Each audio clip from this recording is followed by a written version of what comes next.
আজি আমি কথা পাতিম আপোনাৰ এনেকুৱা 5টা অভ্যাসৰ কথা যিকেইটাই আপোনাৰ জীৱন উন্নত কৰি দিব পাৰে নাইবা আপোনাৰ জীৱনটো বৰবাদ কৰি দিবও পাৰে। আপোনালোকেতো জানেই যে মানুহৰ অভ্যাস মকৰাৰ জালৰ নিচিনা, যাৰ পৰা ওলাই অহাটো বহুত কঠিন। জীৱনত এটা কথা সদায় মনত ৰাখিব যে আপোনাৰ যিমান ভাল অভ্যাস আছে, কিন্তু আপোনাৰ এটা বেয়া অভ্যাসে আপোনাৰ সকলো ভাল অভ্যাসত পানী ঢালি দিব। গতিকে জানো হওক 5টা এনে অভ্যাসৰ কথা যিকেইটা আপুনি জনাটো বহুত জৰুৰী। তো আহক ভিডিঅ'টো আৰম্ভ কৰোঁ। কাম পিছোৱাৰ অভ্যাস। সকলোতকৈ প্ৰথম আৰু ইম্পৰ্টেণ্ট অভ্যাস হ'ল কাম পিছোৱা, যিটো মানুহে কেতিয়াও থাকিব নালাগে। মানুহে আজিৰ কাম কাইলৈ পিছুৱায় আৰু কাইলৈ কাম পৰহিলৈ, এনেদৰে পিছুৱাই নি থাকে, যিটো এটা বহুত বেয়া কথা। হয়নে নহয় নিজক সোধকচোন, আপুনি এনেকৈ কিমানবাৰ পিছুৱাইছে? আমি মনত বহুত ভাবোঁ যে এইটো কাম আজিয়েই এতিয়াই কৰিম, কিন্তু আমি এলাহ কৰিয়ে হওক বা যি কৰিয়ে নহওক কামটো আমি পিছুৱাই দিওঁ। পাছত নিজৰ ওপৰতে খং কৰি ভাবোঁ যে কিয় মই নকৰিলোঁ বা কিয় মই সেই সময়ত এলাহ কৰিলোঁ। যদি কিবা এটা কাম আৰম্ভ কৰোঁ তেতিয়া তাকো আধাতে এৰি পিছুৱাই নি থাকোঁ, যিটো এজন ভাল সফল ব্যক্তিৰ অভ্যাস নহয়। এজন সফল ব্যক্তিয়ে তেওঁৰ কাম আৰম্ভ কৰে আৰু সময়তকৈ সোনকালে সেইটো কাম শেষ কৰে। তেওঁ কেতিয়াও নিজৰ কাম নিপিছুৱায় বা কামৰ প্ৰতি এলাহ নকৰে। গতিকে আপুনিও আজিৰ পৰা নিজৰ কামক পিছুৱা বন্ধ কৰক আৰু যিখিনি ইম্পৰ্টেণ্ট কাম সেইখিনি প্ৰথমে কৰক। হাৰ মানি লোৱাৰ অভ্যাস।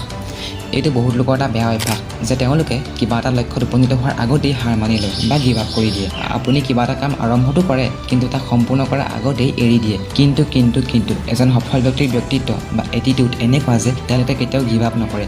যিয়েই নহওক, যিমানে বাধা নহওক, যিমান কঠিন নহওক, তেওঁলোকে যিটো কাম হাতত লৈছে তাক শেষ কৰিবই। কাম শেষ নোহোৱালৈকে তেওঁলোকে কেতিয়াও হাৰ নামানে। গতিকে সফল হ'বলৈ হ'লে আপুনি জীৱনত কেতিয়াও হাৰ নামানিব। যিটো কাম হাতত লৈছে তাক সম্পূৰ্ণ কৰিবই। ফেইল হ'ব পৰা সেইটো ডাঙৰ কথা নহয়, কিন্তু ফেইল হোৱাৰ ভয়ত হাৰ মানি লোৱাটোহে ডাঙৰ কথা। চ' নেভাৰ গিভ আপ। ভুল মানুহৰ পৰা পৰামৰ্শ লোৱা।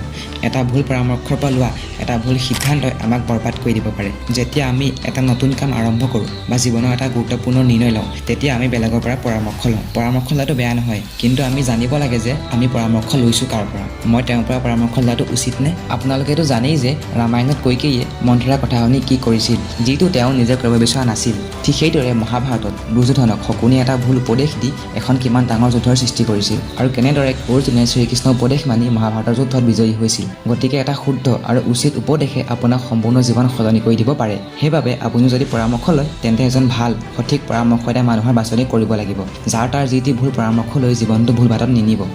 জ্ঞান বৃদ্ধি নকৰাৰ অভ্যাস। প্ৰতিজন মানুহেই এই অভ্যাসটোৰ ওপৰত কাম কৰা উচিত, আৰু সেইটোৱে হৈছে সময়ৰ লগে লগে নিজৰ জ্ঞান বৃদ্ধি নকৰাৰ অভ্যাস। এইটো এটা অতি বেয়া অভ্যাস। বহুতৰে এই অভ্যাস থাকে যে তেওঁলোকে সময়ৰ লগে লগে নিজৰ জ্ঞান আপডেট নকৰে, যাৰ বাবে তেওঁলোকে পৃথিৱীৰ পৰা বহুত পিছ পৰি থাকে। যদি আপুনি জীৱনত অতি সফল হ'ব বিচাৰে তেন্তে প্ৰতিদিনে আপুনি জ্ঞানৰ উন্নতি কৰি থাকিব লাগিব। দেৰিকৈ উঠাৰ অভ্যাস। এইটো এটা অতি মানুহৰ বেয়া অভ্যাস, যিটো বহুতে ঘটে, যিটো আমাৰ কেতিয়াও থাকিব নালাগে। সেইটোৱে হ'ল দেৰিকৈ উঠাৰ অভ্যাস। এই অভ্যাসে এজন সফল আৰু অসফল লোকৰ মাজত বৃহৎ পাৰ্থক্য আনে। সফল মানুহৰ দিনটো অতি সোনকালে আৰম্ভ হয় আৰু সেইবাবে তেওঁলোক পৃথিৱীৰ বাকীবোৰ মানুহতকৈ বহুত আগবাঢ়ি থাকে। যদি আপুনি ৰাতিপুৱা সোনকালে উঠা লাভৰ বিষয়ে জানিব বিচাৰে তেন্তে তাৰ ওপৰত এটি সম্পূৰ্ণ ভিডিঅ' দিয়া আছে। ডেছক্ৰিপশ্যনত গৈ আপোনালোকে চেকআউট কৰিব পাৰে, তাতে লিংক পাব। এতিয়া সময়মতে সাৰ পালে দিনটোৰ সকলো কাম আপোনাৰ সময়ৰ লগে লগে হৈ যায় আৰু তেতিয়া আপোনাৰ কোনো নেতিবাচক চিন্তা নাথাকে। আমাৰ মনটোত বহুত পজিটিভ এনাৰ্জিৰ সৃষ্টি হয়, যিয়ে আমাক বহুত সাহস দিয়ে। ৰাতিপুৱা সোনকালে উঠিলে আমি হাতত বহুত এক্সট্ৰা টাইম পাওঁ, যাৰ বাবে আমি আনৰ তুলনাত বেছি সফল হ'ব পাৰোঁ। দেৰিকৈ উঠা মানুহবোৰৰ দিনটোৰ কামবোৰ সম্পূৰ্ণ নহয়, যাৰ বাবে তেওঁলোকে নেতিবাচক অনুভৱ কৰে। গতিকে এই 5টা অভ্যাস আপুনি আজিয়েই জীৱনত সলনি কৰক। প্ৰথমটো হ'ল কাম পিছৰ অভ্যাস, দ্বিতীয়টো হ'ল হাৰ মানি লোৱাৰ অভ্যাস, তৃতীয়টো হ'ল ভুল মানুহৰ পৰা পৰামৰ্শ লোৱাৰ অভ্যাস, চতুৰ্থটো হ'ল জ্ঞান বৃদ্ধি নকৰাৰ অভ্যাস, পঞ্চমটো হ'ল দেৰিকৈ উঠাৰ অভ্যাস। যদি আপুনি এইকেইটা অভ্যাস সলনি কৰিব পাৰে তেন্তে আপুনি এজন সফল ব্যক্তি হোৱাত কোনেও বাধা দিব নোৱাৰে। এইখিনি কথাকে আমি এই ভিডিঅ'টোত আলোচনা কৰিলোঁ। যদি ভিডিঅ'টো চাই ভাল পালে লাইক কৰিব, কমেণ্ট কৰিব আৰু লগৰ বন্ধু বান্ধৱীসকলৰ লগত শ্বেয়াৰ কৰি দিব। আৰু আগলৈ এনেধৰণৰ ভিডিঅ' পাই থাকিবলৈ চেনেলটো ছাবস্ক্ৰাইব কৰি দিব। ধন্যবাদ।